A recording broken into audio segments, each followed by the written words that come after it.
कि यहाँ से लेकर के यहाँ तक की कितना चौड़ाई है 10 मीटर, और यहाँ से यहाँ तक फिर 10, इधर भी 10, इधर भी 10, माने चारों तरफ पोर्शन क्या है 10 मीटर चौड़ा है।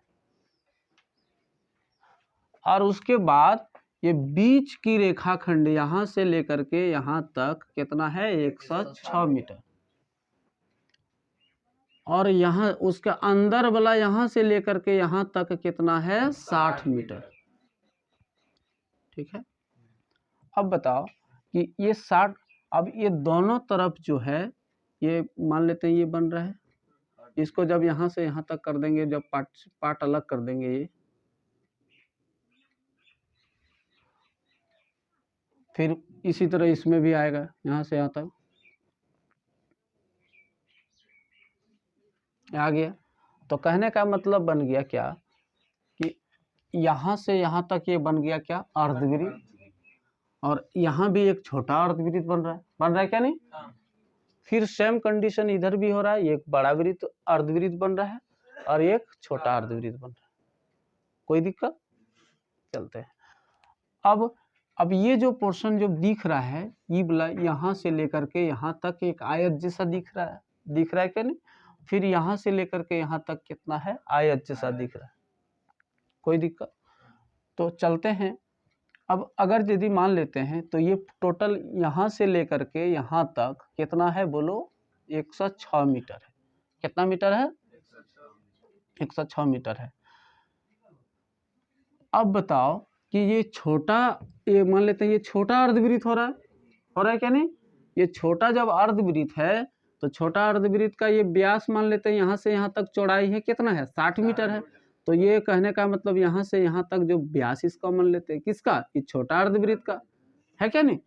तो अब इसका त्रिज्या कितना हो जाएगा 30 सेंटीमीटर। व्यास का आधा भाग को ही क्या कहते हैं त्रिज्या कहते हैं। अब बताओ कि इधर भी 10 है बढ़ गया, इधर भी यहाँ से यहाँ तक 10 बढ़ा और उधर भी बढ़ गया 10, तो 10 और 10 कितना हो गया 20 हो गया। और 20 को 60 में प्लस कर 80 हो जाएगा। 60 और उधर हो गया 10 और 10 20, 20 और 60 कितना हो गया 80 हो गया। अब कहने का ये मतलब हुआ कि 80 यहाँ से लेकर के यहाँ तक हो गया, तो बड़ा अर्धवृत्त का व्यास कितना हो गया 80 मीटर है ना। तो उसका त्रिज्या कितना हो जाएगा 40 मीटर। कोई दिक्कत? तो निकालने क्या बोल रहा है कि एक नंबर में पथ के आंतरिक किनारों के अनुदिश एक पूरा चक्कर लगाने में चली गई दूरी, ये निकालने बोल रहा है ना। तो इसको निकालेंगे। एक नंबर में क्या बोल रहा है, दूरी निकालने बोल रहा है। समझ में आ रहा है? तो इसका नाम हम लिख सकते हैं यहाँ आयत का ए, यहाँ हो गया बी, ये हो गया सी और ये हो गया डी।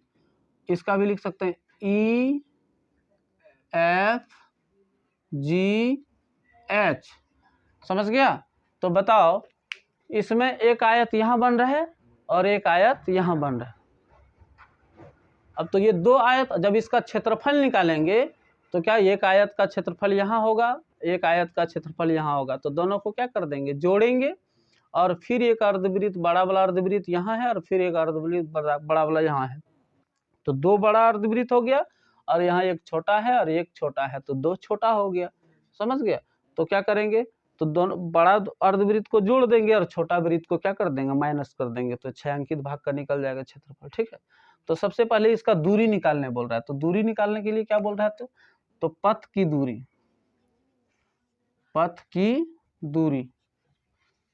106 जोड़ 106 प्लस 2 अर्धवृत्त का परिमाप, तो 2 अर्धवृत्त का परिमाप, तो वृत्त का परिमाप होता है 2 पाई r प्लस 2 पाई r।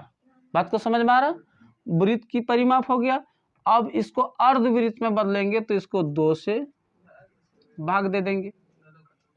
समझ में आ रहा?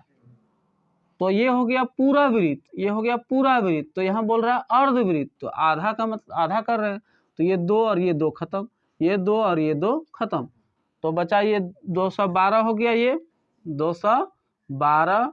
अब बचा यहाँ कितना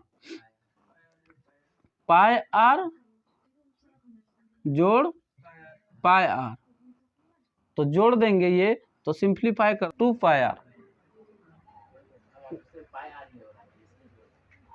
वो इतना ही आया था पिछले बार भी क्या? हाँ हाँ हाँ हाँ सही बोला। अब इसको देखेंगे, हल करेंगे, इसको सिंप्लीफाई करो तो 2 गुना पाई का मान 22/7 और आर का मान कितना है 30, ठीक है। अब गुना करो इसको, 212 जोड़ 22 दूनी 44, 44 को 30 से गुना करेंगे, इसको यहाँ से सब गुना कर देंगे ऊपर वाले को, तो हो गया कितना 1320/7। अब इस पे 1 बैठा सकते हैं, देखो इधर 1 और 7 का आप एलसीएम लेंगे तो कितना हो गया एलसीएम 7 हो गया।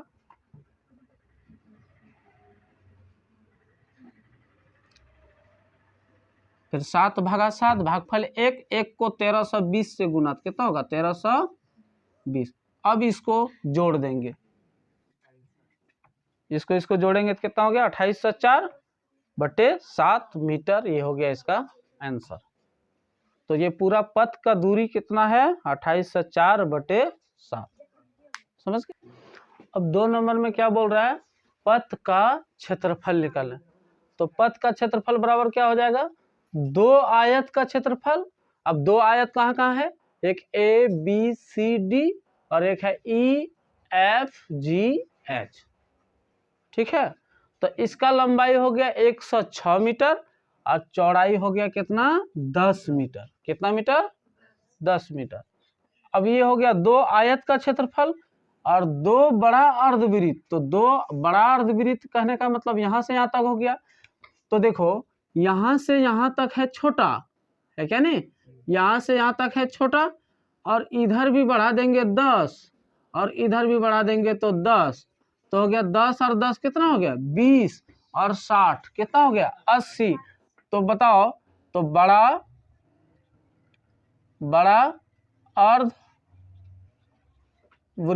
का व्यास कितना हो गया बोलो 80 मीटर। अब इसको आर में बदलेंगे तो कितना हो गया 80/2 अर्थात 40 मीटर, समझ गया। और छोटा अर्धवृत्त का त्रिज्या व्यास कितना है 60 मीटर, तो छोटा अर्धवृत्त का व्यास है 60 मीटर, तो इसको लिखेंगे छोटा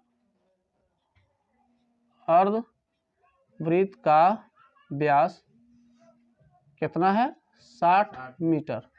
अब इसको आर में बदलेंगे तो हो गया कितना 30 मीटर, समझ गया। अब इसको फार्मूला पे पुट करना है,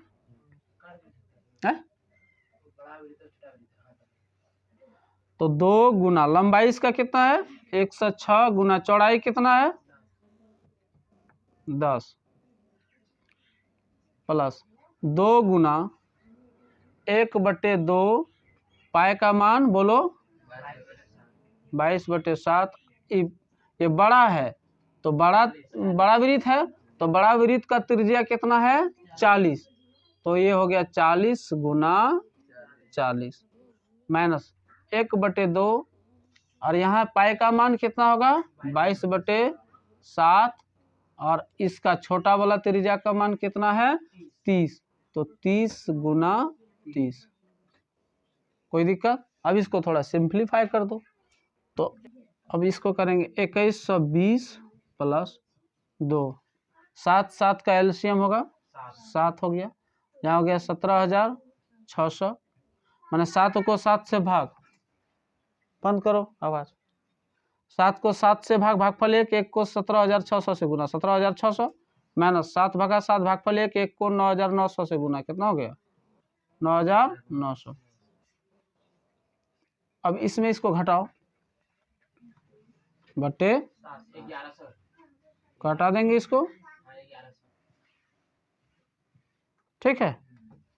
2120 जोड़ 1100 को 2 से गुना तो 11 दूनी 2200, 2200 और इसको जोड़ देंगे, इसको जोड़ देंगे, जितना होगा ये मेरा फाइनल आंसर हो जाएगा वर्ग मीटर में, ये हो गया।